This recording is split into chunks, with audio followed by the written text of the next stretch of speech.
حضرت امام حسین رضی اللہ تعالیٰ عنہ کی شہادت کا پورا واقعہ۔ حضرت امام حسین رضی اللہ تعالیٰ عنہ اللہ تبارک و تعالیٰ کے حبیب حضرت محمد صلی اللہ علیہ وسلم کی پیاری بیٹی حضرت بی بی فاطمہ رضی اللہ تعالیٰ عنہا کے بیٹے تھے، اور آپ کے والد حضرت علی شیر خدا رضی اللہ تعالیٰ عنہ تھے۔ آپ کی پیدائش 4 ہجری ماہ شعبان میں مدینہ منورہ میں ہوئی تھی۔ آپ کے بڑے بھائی حضرت حسن رضی اللہ تعالیٰ عنہ تھے۔ جیسا کہ حدیث شریف میں آیا ہے، نبی کریم صلی اللہ علیہ وسلم نے فرمایا، جس نے حسن اور حسین سے محبت کی اس نے مجھ سے محبت کی، اور جس شخص نے حسن اور حسین سے دشمنی کی اس نے مجھ سے دشمنی کی۔ اس حدیث سے ظاہر ہوتا ہے کہ آپ صلی اللہ علیہ وسلم اپنے دونوں نواسوں سے کس قدر محبت کیا کرتے تھے۔ آپ جب تک حسن حسین کو دیکھ نہیں لیتے تھے تب تک بے چین رہتے تھے، جب انہیں دیکھتے تو اطمینان کی سانس لیتے تھے۔ آپ دونوں نواسوں کو پیار کرتے، چومتے، پھر ان کی آنکھوں میں آنسو بھر آتے تھے، کیونکہ حضرت حسین رضی اللہ تعالیٰ عنہ کی ولادت کے وقت حضرت جبرائیل علیہ السلام خوشخبری لے کر حضرت محمد صلی اللہ علیہ وسلم کے پاس آئے تھے۔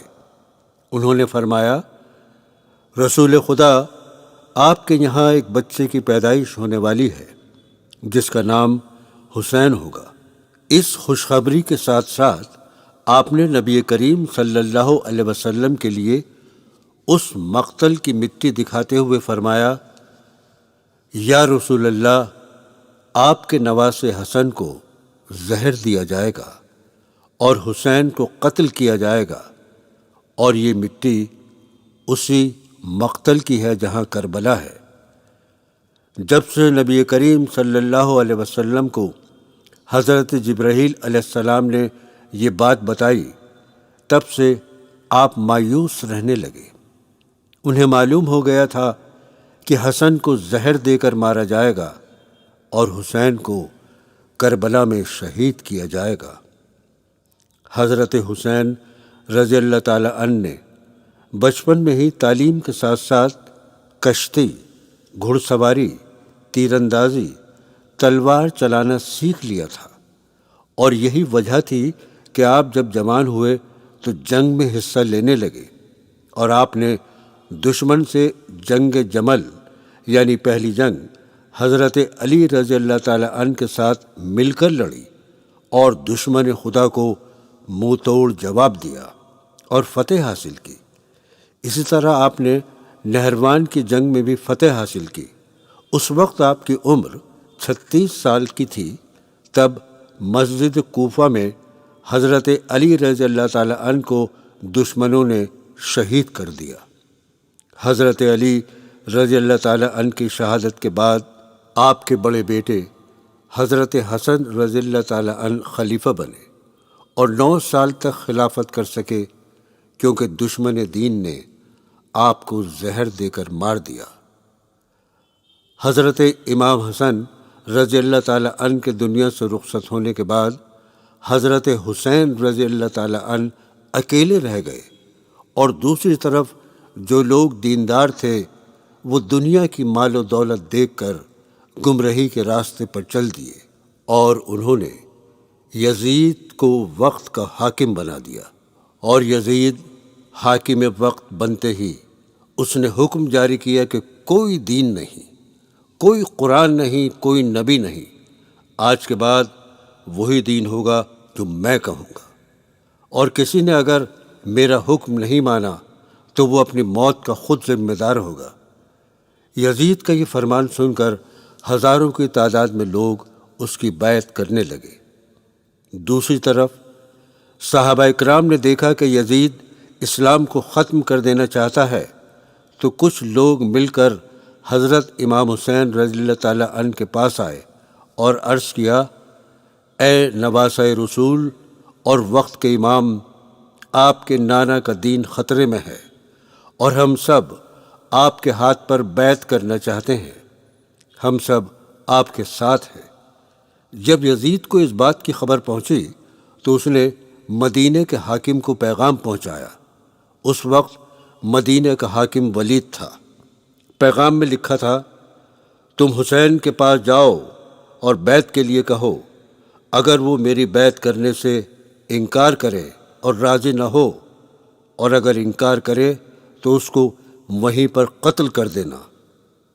جب ولید حضرت امام حسین رضی اللہ تعالیٰ عنہ کے پاس آیا اور آپ سے یزید کی بیعت کے لیے کہا تو حضرت امام حسین رضی اللہ تعالیٰ عنہ نے فوراً انکار کر دیا اور فرمایا، حسین اپنے نانا کے دین کے لیے اپنا سر تو کٹا سکتا ہے لیکن یزید کی بیعت نہیں کر سکتا۔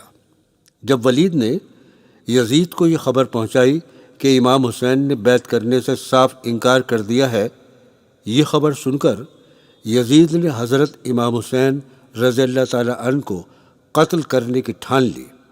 اس وقت یزید کی بیعت صرف شام کے لوگوں نے کی تھی جہاں پر وہ تخت نشین تھا، اور کوفہ کے لوگ بار بار حضرت امام حسین رضی اللہ تعالیٰ عنہ کو کوفہ آنے کی دعوت دے رہے تھے، کہہ رہے تھے ہم سب لوگ آپ کے ساتھ ہیں، لیکن آپ کوفہ جانے کو رضامند نہ ہوئے۔ لیکن کوفہ والوں کے بار بار اصرار کرنے پر آپ نے پیغام پہنچایا کہ میں اپنے بھائی مسلم بن عقیل کو کوفہ بھیج رہا ہوں، وہ جا کر وہاں کا جائزہ لیں گے۔ جب کوفہ والوں کو حضرت امام حسین رضی اللہ تعالیٰ عنہ کا پیغام ملا تو وہ بہت خوش ہوئے اور مسلم بن عقیل کا کوفہ پہنچنے کا انتظار کرنے لگے۔ حضرت مسلم بن عقیل رضی اللہ تعالیٰ عنہ اپنے دونوں بچوں محمد اور ابراہیم کو بھی اپنے ساتھ کوفہ لے گئے۔ کوفہ پہنچ کر حضرت مسلم بن عقیل نے مختار بن عابد کے گھر قیام کیا۔ کوفہ والوں نے خوشی کا اظہار کیا اور تقریباً 12,000 لوگوں نے آپ کے دست مبارک پر حضرت امام حسین رضی اللہ تعالیٰ عنہ کی بیعت کی۔ حضرت مسلم بن عقیل نے جب کوفیوں کا یہ جذبہ اور محبت دیکھی تو فوراً حضرت امام حسین رضی اللہ تعالیٰ عنہ کو پیغام پہنچایا کہ یہاں کے حالات ہمارے حق میں ہیں، اس لیے آپ فوراً یہاں تشریف لے آئیے۔ عمرہ بن ولید نے یزید کو خبر پہنچائی کہ یہاں کوفہ میں مسلم بن عقیل آئے ہوئے ہیں اور ہزاروں کی تعداد میں لوگ ان سے جڑ رہے ہیں۔ یزید نے جب یہ خبر سنی تو اس نے فوراً مسلم بن عقیل اور ان کے دونوں بچوں کو قتل کروا دیا۔ حضرت امام حسین رضی اللہ تعالیٰ عنہ کو جب حضرت مسلم بن عقیل اور ان کے بیٹوں کے قتل کے بارے میں پتہ چلا تو وہ بہت غم زدہ ہو گئے۔ انہوں نے اپنے ساتھیوں سے فرمایا، اب ہمیں مدینہ سے ہجرت کرنی ہے، اور آپ اپنے ساتھیوں کے ساتھ مکہ کے لیے روانہ ہو گئے۔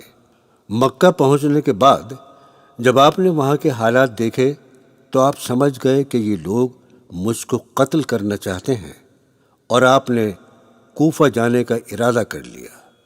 مکہ چھوڑنے سے پہلے آپ نے خطبہ دیا جو اس طرح ہے، میں حج کے موقع پر خانہ کعبہ کو چھوڑ کر جا رہا ہوں، کیونکہ میں ایسے لوگوں کو دیکھ رہا ہوں جو حاکم شام کی طرف سے اپنے احرام میں تلواریں چھپائے ہوئے میرے قتل کے لیے جوق در جوق مکہ آ رہے ہیں۔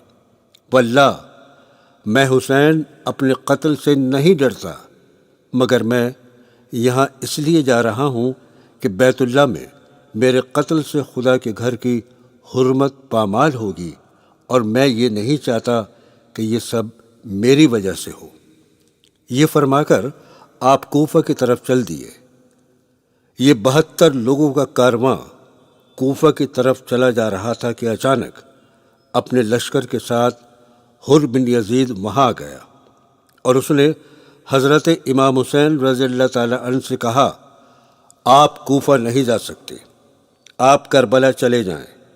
اس دن محرم کی 2 تاریخ تھی، جب حضرت امام حسین رضی اللہ تعالیٰ عنہ کا قافلہ کربلا پہنچا تو آپ وہیں پر رک گئے اور اپنے ساتھیوں سے فرمایا، یہاں پر ٹھہرتے ہیں کیونکہ یہاں سے دریائے فرات قریب ہے۔ سب ساتھی وہاں پر رک گئے اور خیمے لگانے لگے۔ ابھی خیمے لگا ہی رہے تھے کہ اتنے میں ابن زیاد کا مکتوب پہنچا جس میں یزید کی بیعت طلب کی گئی تھی۔ آپ نے قاصد کو جواب دیا، میں اپنے نانا کے دین کی خاطر اپنی جان تو دے سکتا ہوں مگر یزید کی بیعت نہیں کروں گا۔ قاصد ابن زیاد کے پاس آیا اور پوری بات بتائی۔ ابن زیاد یہ بات سن کر طیش میں آ گیا اور اس نے جنگ کی تیاری شروع کر دی، جس کے پاس ہزاروں سپاہیوں کا لشکر تھا۔ دوسری طرف صرف 72 لوگ تھے، جن میں بیویاں، بچے اور بیمار شامل تھے۔ ان لوگوں کے پاس نہ تو جنگی سامان تھا، نہ ہی لڑنے کے ارادے سے وہ آئے تھے۔ اس دن محرم کی 7 تاریخ تھی۔ یزید کے حکم سے ابن زیاد نے دریائے فرات پر پہرے لگا دیے۔ سپاہیوں کو حکم دیا، سب کو پانی لینے دو مگر حسین اور اس کے ساتھیوں کو پانی نہیں لینے دینا۔ جب حضرت امام حسین رضی اللہ تعالیٰ عنہ کے ساتھیوں کو ابن زیاد کے حکم کا پتہ چلا کہ اس نے دریائے فرات پر پہرے لگا دیے ہیں اور ہمارے لیے پانی بند کر دیا ہے، تو کچھ دیر کے لیے وہ پریشان ہو گئے۔ گرمی کی تپش ہے، ریت تپ رہی ہے، پیاس کے مارے سب کا برا حال ہے۔ حلق خشک ہو چکے ہیں، چھوٹے بڑے سب پیاس سے بے حال ہے۔ ان کے پاس مشکیزے میں جو پانی تھا وہ بھی ختم ہو چکا تھا، مگر ان سب لوگوں کے چہرے پر مایوسی کی ایک بھی شکن نہیں تھی۔ ادھر یزید کی فوج دیکھتی ہے کہ حضرت امام حسین اور ان کے ساتھی پانی بند ہونے کے باوجود بھی یزید کی بیعت نہیں کر رہے ہیں، تو ابن زیاد نے اعلان کر دیا، ہم محرم کی 9 تاریخ کو حملہ کریں گے۔ جب حضرت امام حسین رضی اللہ تعالیٰ عنہ نے جنگ کا اعلان سنا تو انہوں نے اپنے سبھی ساتھیوں کو اپنے پاس بلایا اور کہا، اے میرے پیارے ساتھیوں، یزید کی فوج میری جان کی دشمن ہے۔ یہ لوگ مجھے ہر حال میں قتل کریں گے، اور تم سب نے مدینے سے لے کر یہاں تک میرا بخوبی ساتھ دیا ہے۔ میں تم سب لوگوں سے بہت خوش ہوں، مگر آج میں تم سے گزارش کرتا ہوں کہ تم لوگ واپس مدینے چلے جاؤ، تمہاری جنت کا ضامن میں خود ہوں۔ آپ کی بات سن کر سبھی ساتھی کہنے لگے کہ اس طرح ہم لوگ آپ کو اکیلا چھوڑ کر نہیں جا سکتے۔ ہم سب آپ کی حفاظت اور دین کی خاطر اپنی جان دے دیں گے، مگر آپ کو چھوڑ کر نہیں جائیں گے۔ حضرت امام حسین رضی اللہ تعالیٰ عنہ نے جب اپنے ساتھیوں سے یہ بات سنی تو آپ کی آنکھوں میں آنسو آ گئے۔ ادھر خیمے کے اندر پیاس کی شدت سے سب کا برا حال تھا۔ ان سب کی حالت دیکھ کر حضرت عباس رضی اللہ تعالیٰ عنہ نے مشکیزہ اٹھایا اور گھوڑے پر سوار ہو کر نہر فرات کی طرف چل دیے۔ جب دشمن کی فوج نے حضرت عباس رضی اللہ تعالیٰ عنہ کو دیکھا تو سب جنگ کے لیے تیار ہو گئے، مگر حضرت عباس رضی اللہ تعالیٰ عنہ دشمن کی فوج کی صفوں کو چیرتے ہوئے نہر فرات تک پہنچ گئے، اور انہوں نے گھوڑے سے اتر کر جلدی سے مشکیزہ پانی سے بھرا اور گھوڑے پر سوار ہو کر جانے لگے۔ تبھی یزید کی فوج نے حضرت عباس رضی اللہ تعالیٰ عنہ کو چاروں طرف سے گھیر لیا اور تیروں کی بارش کرنے لگے۔ کئی تیر آ کر مشکیزے میں لگے، جس کی وجہ سے پانی مشکیزے سے نکلنے لگا۔ یہ دیکھ کر حضرت عباس رضی اللہ تعالیٰ عنہ بچا ہوا پانی لے کر خیمے تک پہنچنا ہی چاہتے تھے، تبھی ایک دشمن نے آپ کے ہاتھ پر ایسی برچھی ماری جس سے آپ کا بازو کٹ گیا۔ مگر آپ نے ہمت نہیں ہاری اور گھوڑے کی لگام دانتوں سے پکڑ لی اور ایک ہاتھ سے تلوار چلا کر دشمنوں سے لڑتے رہے۔ آپ کا جسم مبارک تیروں سے چھلنی ہو گیا تھا، پورا جسم لہو لہان تھا۔ سینکڑوں تیر آپ کے گھوڑے کے لگے، جس کی وجہ سے آپ کا گھوڑا زمین پر گر گیا۔ گرنے کے ساتھ ہی دشمن کی فوج یعنی یزید کی فوج آپ پر ٹوٹ پڑی اور آپ کو شہید کر دیا۔ اب محرم کی 9 تاریخ تھی۔ یزید کی فوج ہزاروں کی تعداد میں چاروں طرف تھی اور ادھر چند لوگ ہی تھے جو کہ 3 دن سے بھوکے پیاسے تھے، جن کے حلق پیاس کی وجہ سے خشک ہو چکے تھے، مگر چہرے پر مایوسی کی ایک شکن بھی نہیں تھی۔ ادھر حضرت امام حسین رضی اللہ تعالی عنہ خیمے میں اپنی بہن کو سمجھا رہے تھے۔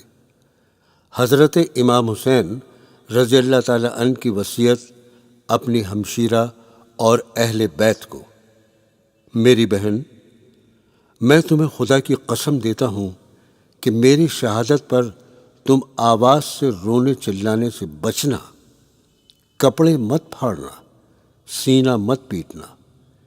یہ وصیت فرما کر باہر آ گئے اور اپنے اصحاب کو جمع کیا اور تمام شب تہجد، دعا و استغفار میں مشغول رہے۔ یہ عاشورہ کی رات تھی۔ صبح کو یوم عاشورہ روز جمعہ اور ایک روایت کے مطابق روز شنبہ تھا۔ فجر کی نماز سے فارغ ہو کر عمر بن سعد لشکر لے کر سامنے آ گیا۔ حضرت امام حسین رضی اللہ تعالی عنہ کے ساتھ اس وقت کل 72 اصحاب تھے، 23 سوار، 40 پیادے۔ آپ نے بھی مقابلے کے لیے اپنے اصحاب کی صف بندی فرمائی اور عمر بن سعد نے اپنے لشکر کو 4 حصوں میں تقسیم کیا۔ ہر ایک حصے کا ایک امیر بنایا۔ ان میں سے ایک حصے کا امیر حر بن یزید تھا، جو سب سے پہلے 1000 کا لشکر لے کر مقابلے کے لیے بھیجا گیا اور حضرت امام حسین رضی اللہ تعالی عنہ کے ساتھ ساتھ چل رہا تھا۔ اس کے دل میں اہل بیت کی محبت کا جذبہ پیدا ہوا۔ اس وقت اپنی سابقہ کارروائی پر نادم ہو کر حضرت امام حسین رضی اللہ تعالی عنہ کے قریب آیا اور اچانک اپنا گھوڑا دوڑا کر حضرت امام حسین رضی اللہ تعالی عنہ کے ساتھیوں میں شامل ہو گیا اور آپ سے عرض کیا: میری ابتدائی غفلت اور آپ کو کوفہ جانے سے روکنا میری سب سے بڑی بھول تھی۔ میں یہ نہیں جانتا تھا کہ اس کا نتیجہ یہ ہوگا جو آج میں دیکھ رہا ہوں۔ واللہ مجھے یہ اندازہ نہ تھا کہ یہ لوگ اس حد تک گر جائیں گے۔ اگر میں یہ سمجھتا تو میں آپ کو کوفہ جانے سے کبھی نہیں روکتا۔ میں آج یہاں پر تائب ہو کر آیا ہوں، اس لیے اب میری سزا اور توبہ یہی ہے، میں بھی آپ لوگوں کے ساتھ یزید کی فوج سے لڑوں اور مارا جاؤں۔ حضرت امام حسین رضی اللہ تعالی عنہ نے جب حر کا یہ جذبہ دیکھا تو اسے اپنے سینے سے لگا لیا۔ اہل بیت کے لوگ 3 دن بھوکے پیاسے رہے، تشنگی سے نڈھال ہو گئے۔ بے وطنی، تیز دھوپ، گرم ریت اور صحرا کی دھول بھری ہوا کے تھپیڑے ان سب کو برداشت کرتے ہوئے جنگ کے لیے تیار کھڑے تھے۔ جنگ کا نقارہ بجا دیا گیا۔ اس جنگ کے شروع ہونے سے پہلے حضرت امام حسین رضی اللہ تعالی عنہ نے خطبہ ارشاد فرمایا، پھر جنگ کا آغاز ہو گیا۔ اہل بیت کے جانبازوں نے کربلا کا تشنہ طلب زمین کو دشمنوں کے خون سے لالہ زار کر دیا۔ اس طرح حضرت امام حسین رضی اللہ تعالی عنہ کے ساتھی اپنی بہادری کے جوہر دکھا دکھا کر آپ پر قربان ہوتے گئے۔ اب حضرت علی اکبر رضی اللہ تعالی عنہ نے اپنے والد سے اجازت مانگی اور جنگ کے لیے چل دیے۔ جب جنگ کے میدان میں پہنچے، آپ نے ایک نظر چاروں طرف دیکھا اور پھر دشمنوں پر حملہ آور ہوئے۔ یہ حملہ نہیں تھا بلکہ دشمنوں کے لیے عذاب الہی تھا۔ ایک ہی بار میں کئی دشمنوں کے سر دھڑ سے کٹ کر گر رہے تھے۔ یزید کی فوج گھبرا گئی، پیچھے ہٹنے لگی۔ جب ابن زیاد نے اپنی فوج کو پیچھے ہٹتے دیکھا تو للکار کر کہا، آگے بڑھو اور چاروں طرف سے تیروں کی بارش کرو۔ اتنا سننا تھا کہ حضرت علی اکبر کو دشمنوں نے چاروں طرف سے گھیر لیا۔ آپ کا جسم تیروں سے لہو لہان ہو گیا اور آپ زمین پر گر گئے۔ حضرت امام حسین رضی اللہ تعالی عنہ جنگ کے میدان میں پہنچے اور آپ کو کندھوں پر اٹھا کر خیمے میں لائے۔ آپ کا سر گود میں رکھ کر فرمایا، جنت کے دروازے کھلے ہیں، بہشتی حوریں شربت کے جام لیے انتظار کر رہی تھیں۔ یہ کہنا تھا کہ حضرت علی اکبر رضی اللہ تعالی عنہ کی روح پرواز کر گئی۔ آپ کی شہادت سے اہل بیت کے قافلے میں سناٹا چھا گیا۔ دوسری طرف دشمن کی فوج کے حوصلے بڑھ گئے اور وہ اندھا دھند تیروں کی بارش کرنے لگے، اور ایک تیر آ کر 6 ماہ کے ننھے علی صاغر کے گلے پر لگا اور وہ معصوم بچہ وہیں شہید ہو گیا۔ آہستہ آہستہ اہل بیت کے ساتھی شہید ہوتے گئے۔ جب آپ نے حضرت قاسم رضی اللہ تعالی عنہ کو بھی شہید ہوتے دیکھا تو آپ کی آنکھوں میں آنسو بھر آئے۔ آپ تنہا رہ گئے تھے۔ آپ خیمے میں آئے اور جنگ کے لیے تیار ہو گئے۔ آپ نے امامہ رسول خدا حضرت محمد صلی اللہ علیہ وسلم کا سر پر باندھا اور مصری قبا پہنی اور شیر خدا حضرت علی رضی اللہ تعالی عنہ کی تلوار لی اور گھوڑے پر سوار ہوئے۔ رضائے الہی صابر و شاکر سب کو سپرد خدا کر کے میدان جنگ کی طرف کا رخ کیا۔ جنگ کے میدان میں پہنچ کر کربلا کا منظر ہی بدل دیا۔ آپ کے سامنے جو بھی دشمن مقابلے کے لیے آتا وہ قتل ہو جاتا۔ آپ نے کربلا کی زمین پر لاشوں کے انبار لگا دیے۔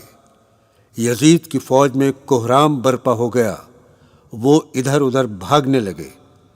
آپ نے سپاہیوں کو بھاگتا دیکھ کر ابن زیاد نے پھر ایک مرتبہ اپنے ساتھیوں سے کہا، آگے بڑھو اور حسین کا ڈٹ کر سامنا کرو، مگر کوئی بھی سپاہی حضرت امام حسین رضی اللہ تعالی عنہ کے سامنے رک نہیں پاتا تھا۔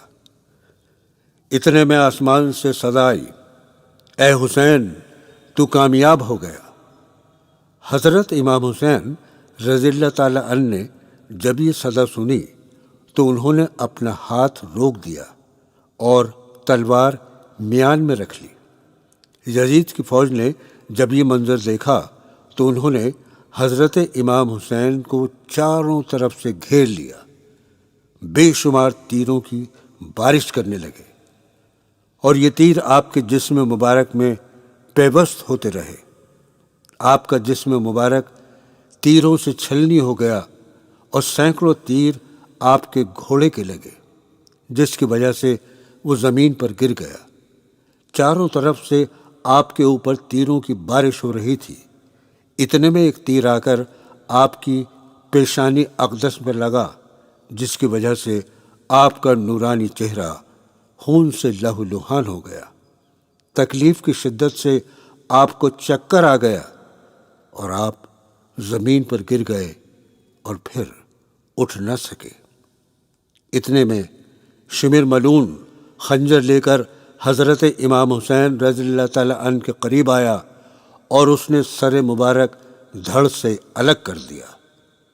ایک روایت ہے، جب آپ شہید کیے گئے تو آسمان سے خون کی بارش ہوئی۔ اس کے بعد یزید کی فوج نے خیموں میں آگ لگا دی اور حضرت زین العابدین رضی اللہ تعالی عنہ جو بیمار تھے انہیں بھی قید کر لیا اور جتنے بھی خواتین اور بچے تھے سب کو قید کر کے یزید کے دربار کی طرف چل دیے، اور اہل بیت سے جتنے لوگ شہید ہو گئے تھے یزید کی فوج نے ان سب کے سر دھڑ سے جدا کر دیے، سروں کو نیزوں پر لے کر وہاں کے بازاروں میں گھمایا۔ ایک روایت ہے جب حضرت امام حسین رضی اللہ تعالیٰ عنہ کے سر مبارک کو شام کے بازار میں نیزے پر رکھ کر گھما رہے تھے، تبھی آپ کے کٹے ہوئے سر مبارک سے آواز آئی، اے بستی والو، میں حسین ابن علی ہوں، فاطمہ کا بیٹا اور رسول صلی اللہ علیہ وسلم کا نواسہ، وہ محمد جو تمام انبیاء سے افضل ہے، اور اس خاندان کے قیدی بنا کر یزید کے پاس اس کے دربار کی طرف جا رہے تھے۔ یہ وہی خاندان ہے جس کے لیے اللہ تعالیٰ نے قرآن میں قسمیں اٹھائی ہیں۔ یہ خاندان پوری انسانیت میں اللہ کے سب سے قریب ہے۔ یہ بیویاں ننگے سر جو تم دیکھ رہے ہو یہ رسول کی بیٹیاں ہیں، اور یہ تمام سر جو تم دیکھ رہے ہو یہ رسول کی اولاد ہے۔ آپ کے کٹے ہوئے سر سے یہ آواز سن کر لوگ گھبرا گئے اور چپ چاپ یزید کے دربار میں پہنچے۔ جب حضرت زین العابدین رضی اللہ تعالیٰ عنہ کو یزید کے دربار میں لایا گیا تو دربار میں لوگوں کا ہجوم لگ گیا۔ جب دربار میں کافی لوگ جمع ہو گئے تو حضرت زین العابدین رضی اللہ تعالیٰ عنہ نے بھرے دربار میں خطبہ دیا۔ خطبہ سن کر یزید کے اپنے ہی ساتھی یزید پر لعنت کرنے لگے، اور یوں بغاوت کی چنگاری بھڑک اٹھی، اور اس بغاوت سے یزید ڈرنے لگا۔ اس نے دیکھا کہ ایک حسین کو قتل کرنے سے میری سلطنت کی بنیاد ہل گئی، اگر میں نے اور ظلم کیا تو میری حکومت ختم ہو جائے گی۔ اس ڈر سے اس نے آل رسول کو قید خانے میں ڈلوا دیا، مگر لوگوں کی یزید کی طرف سے نفرت کم نہ ہوئی اور وہ اسے حقیر نظروں سے دیکھنے لگے۔ بالآخر اس نے 2 سال کے بعد سب کو رہا کر دیا، لیکن آج تک مسلمانوں کے دل سے یزید کے لیے نفرت کم نہیں ہوئی۔ وہ نفرت آج بھی موجود ہے جس نے آل محمد پر ظلم کیا اور اللہ کو ناراض کیا۔ آج بھی امام سجاد کی نسل سے سید و سادات پوری دنیا میں رسول اللہ کی اولاد کہلاتے ہیں، کیونکہ اللہ کا وعدہ ہے کہ وہ محمد صلی اللہ علیہ وسلم کی اولاد کو پھیلائے گا، اور یزید نے رسول اللہ صلی اللہ علیہ وسلم کی اولاد کو ختم کرنا چاہا تو آج اس یزید کی اولاد کا نام و نشان بھی دنیا میں نہیں ملتا ہے۔